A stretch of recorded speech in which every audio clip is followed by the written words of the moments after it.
Good morning, students. In previous lecture, we have seen Newton's equation of motion. In the previous lecture, we have seen that there are total three equations of motion. First is V is equal to U plus AT. Second, this is relation between velocity and time. Newton's second equation of motion is S is equal to ut plus half at square. This is relation between displacement and time. Newton's third equation of motion is v square is equal to u square plus 2as. This is the relation between velocity and displacement. Okay, this is important, and this equations of motion is only valid for linear motion. Only valid for linear motion. Understood? So today we are going to discuss uniform circular motion,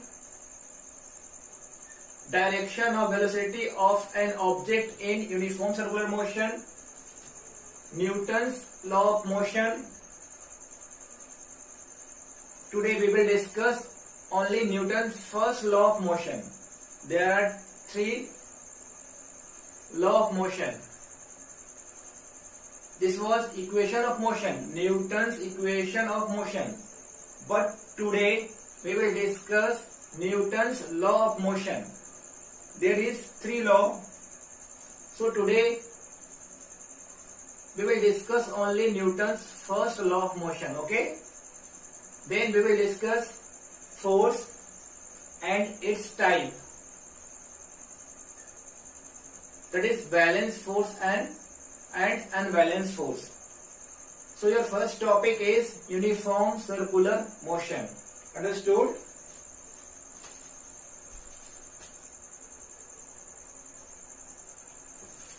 So how you will define uniform circular motion? So when an object moves with constant speed along a circular path, the motion is called uniform circular motion. Suppose this is a circle. Here is point A. If an object moves with constant speed, speed should be constant.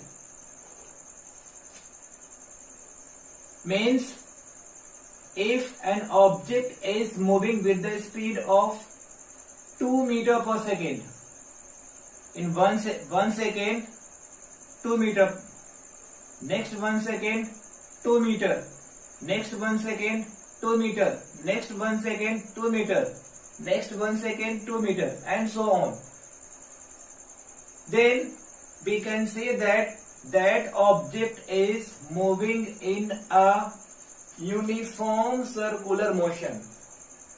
Okay?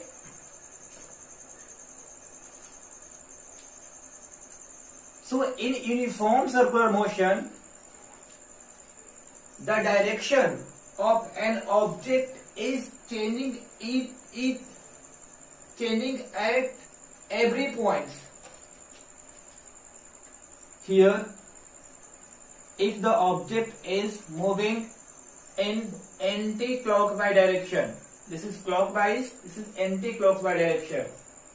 So in this case, here direction of the object is in this direction.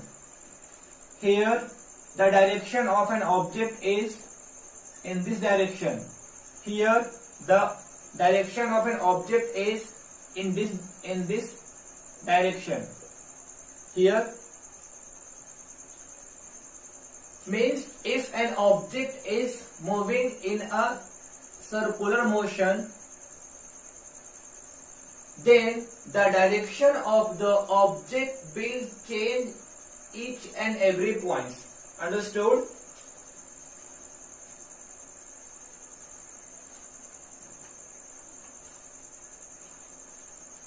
since the direction of the object is changing each and every point, that's why it is called accelerated motion.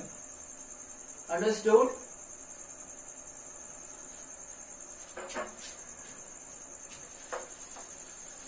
If I say there is three diagram I have taken from your textbook. One is square. Object is moving in this way. A, B, C, D. Initially, object was here. Object came from A to B, then B to C, then C to D, then again D to A. In this square, if I ask how many times the direction of the object changed, then you can say here 1 time, 2 times, 3 times, 4 times. 4 times. How many times? 4 times.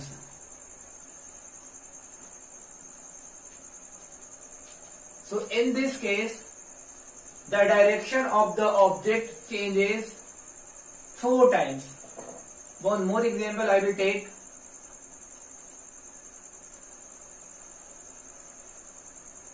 This is pentagon.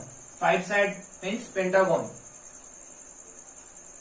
Object was initially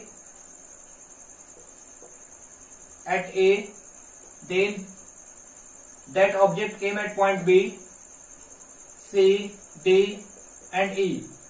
B to C, C to D, D to E, E to A, E to A. So how many times?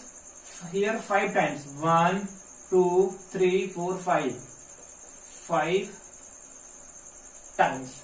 Understood? One more example I will take.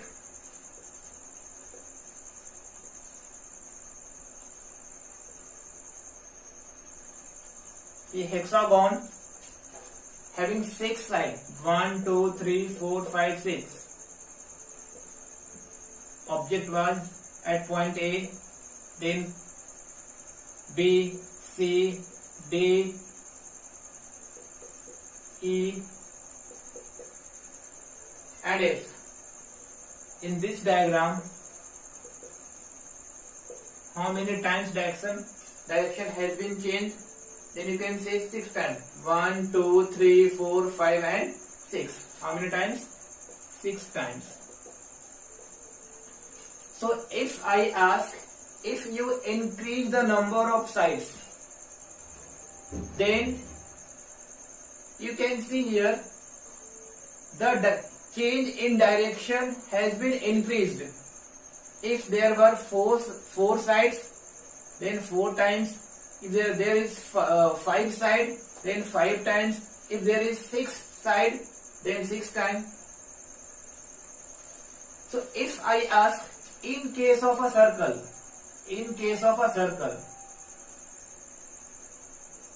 how many times the direction of an object has been changed? You can say infinite times. Here, say object is moving in this way. Here, at this point, the direction of the object will be this. Here, this, here, this. At this point, this will be the direction of the object. This will be the direction of the object. Here, the direction of the object. So, if you want to find the direction of the object at any point, then what you have to do? You have to draw the tangent. What you have to do? You have to draw the tangent. Then tangents give the direction of an object in a circular motion. Understood? Say this is point A. At this point, if I say find the direction of of an object at point A. So what you will do? You will draw a tangent. Here you will draw a tangent. This is the center C, and we know that this is radius. See, this is R. Tangent is always perpendicular to the radius. If I say here is point B, here is point B. Find the direction at point B.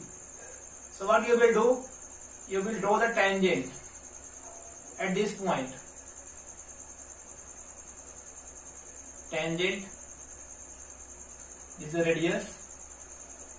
Again, this is 90 degree. This is 90 degree.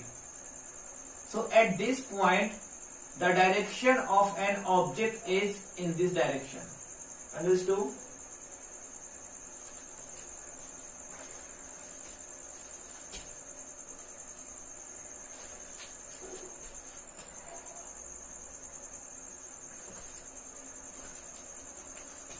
If object is moving in a circular path of radius R and it takes total t time to complete one revolution from the starting point. Say this is starting point A having radius R of a circle, and object starts from point A and it takes t time to complete one revolution. So in this case, speed will be equal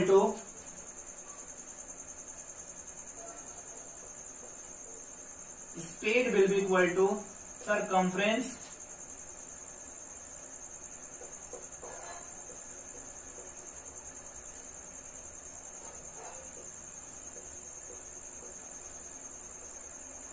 upon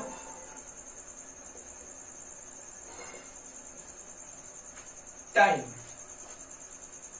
So this speed is represented by V. Circumference is equal to 2 pi r. 2 pi r is the circumference.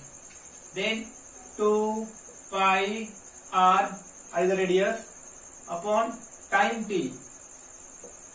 So in case of circular motion, speed will be equal to circumference upon time. Therefore, V equal to 2 pi r upon t. Understood? So, in the previous lecture, I was given one numericals in which I asked find the distance and displacement. So, in the previous example, radius was 7 meter, right? And I said in this example find the distance and displacement. So distance means what? Distance means actual distance traveled by an object. So this will be the actual distance. This will be the distance. Okay. So distance. Here distance will be equal to circumference, that is 2 pi r. 2 pi means 22 upon 7 into r is the 7. 7 cancel, that is 44 meter. Distance is in meter, so this distance will be 44 meter. So this is the distance. Understood? Displacement. The concept of displacement was it is the minimum distance. So I have told you if you want to find displacement, then you have to see in the beginning or in the starting object was here, and after one revolution they again came at the same point, that is at point A. So in this case, starting point in the beginning or in the starting object was at point A, and finally they came at the point A. So in this case, displacement will be equal to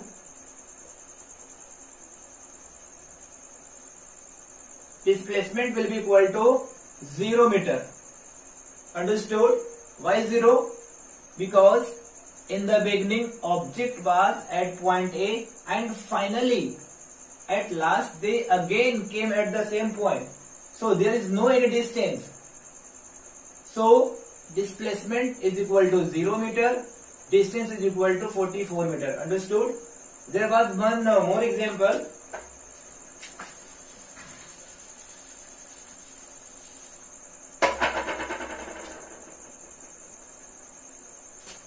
Here was 0, 1, 2, 3, 4, 5.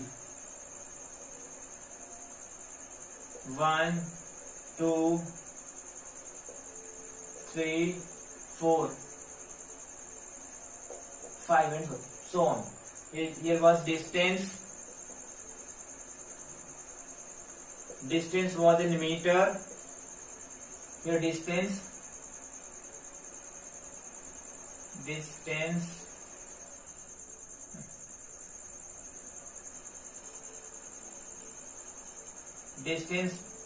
was in meter. Okay, meter. And object was initially at point O. They came at point A and finally they went here at point B. So in this case, initially object was at point O, then that object came at point A and finally that object came from A to B. So in this case, what is the distance? So distance will be equal to actual path. This is 3. This is 4. 3 plus 4, that is 7 meter. Displacement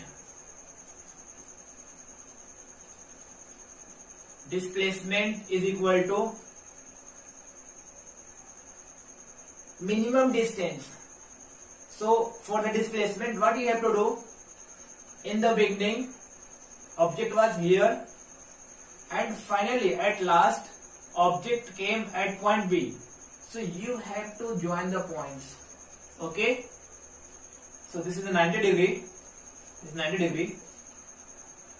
So this is 3. This is how much? 4. This is 4. So this is a right angle triangle. This is hypotenuse. So this is OB. Displacement OB is equal to under root. This is square plus this is square. This is 3. 3 is square plus this is 4. This will be equal to 9 plus 16. That is under root 25. That will be equal to 5 meter. Since distance are in meter, so in this case, displacement will be equal to 5 meter. Distance is equal to 7 meter. And here you can see distance is greater than displacement. Displacement is 5. Distance is 7. So in this case, distance is greater than displacement. So if I ask, when distance and displacement will be equal? Displacement and distance, when it will be equal? Both will be equal. In case of a straight line, say initially object was here and they came at point A and they stop here. So in this case, distance is 3 meter and this displacement is also 3 meter. So if an object moves in a straight line, then in that case distance and displacement both will be equal. Always remember, displacement cannot be greater than distance. Understood? Displacement cannot be greater than distance. It means we can say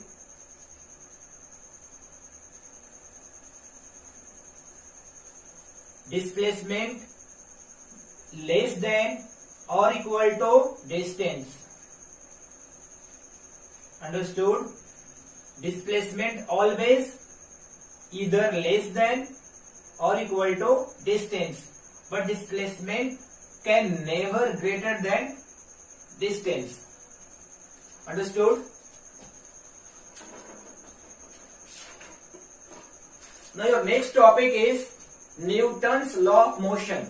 There are 3 law of motion. So today we will discuss Newton's first law of motion. Understood?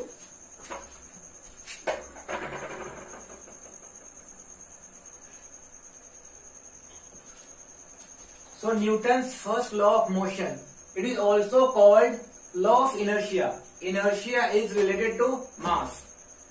If there are 2 objects, object A and object B, object A have a mass 20 kg and object B have a mass of 40 kg.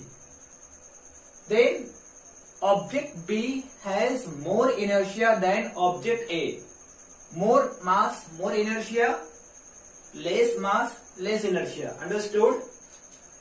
So Newton's first law is, what is Newton's first law of motion? An object continues to remain at rest or in state of uniform motion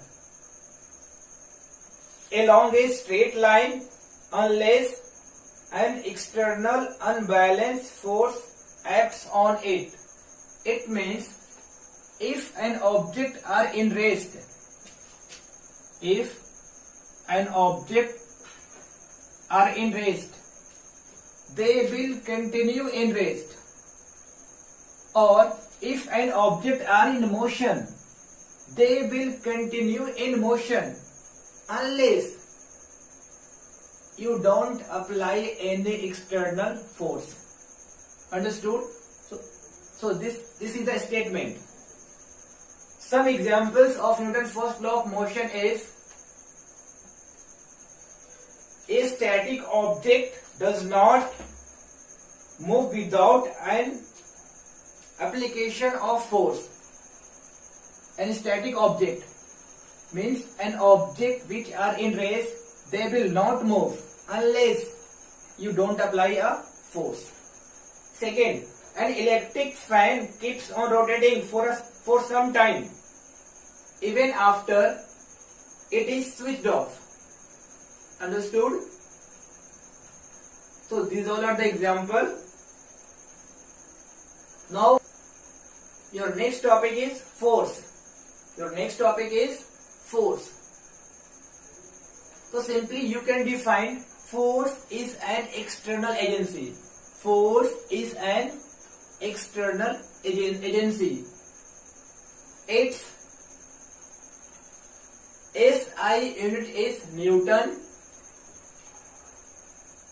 and it is vector quantity. Vector quantity means it has magnitude as well as direction.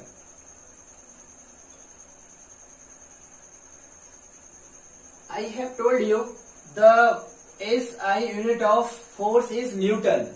So how you will define 1 Newton? 1 Newton force. 1 Newton. Newton is represented with capital N, force. So how you will define 1 Newton force? So if you want to define 1 Newton force, say this is an object having mass 1 kg. You applied a force. This is a force. Some force is there. There is one object of mass 1 kg and you applied some force.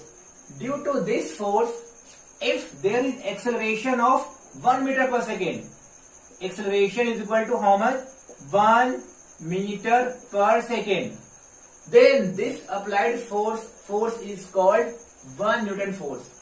I repeat, there is a mass of 1 kg and you applied a force on this 1 kg. Due to this force, if there is an acceleration of 1 meter per second square, then this applied force is called 1 Newton force. There is two types of force, balance force and unbalanced force. So what is balance force?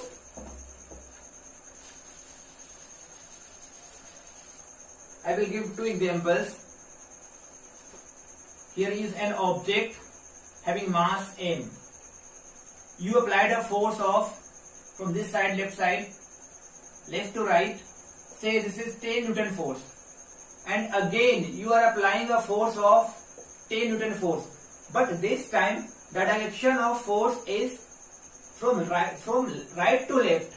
This is the in this force direction is from left to right. Here is 10 Newton force, here is 10 Newton force. So this is the example of balance force. Balance force. So if there is balance force, this object will move or not? This object will not move. Understood? It means from the balance force you can't move the object. But in case of unbalanced force, say this is an object of mass m. You applied a force of 10 Newton. How much Newton? 10 Newton from left side to right side. And here you applied a force of 5 Newton. This is 5 Newton force. This is 10 Newton force. Then net force will be 10 minus 5. That will be 5 Newton force.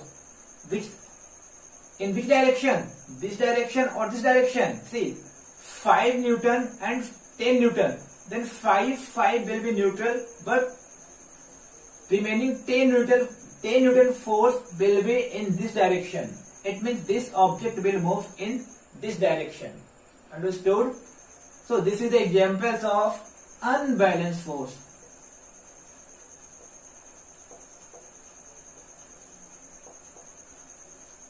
Understood? So in the next lecture we will discuss Newton's second law of motion, Newton's third law of motion, law of conservation of momentum. Okay? Thank you.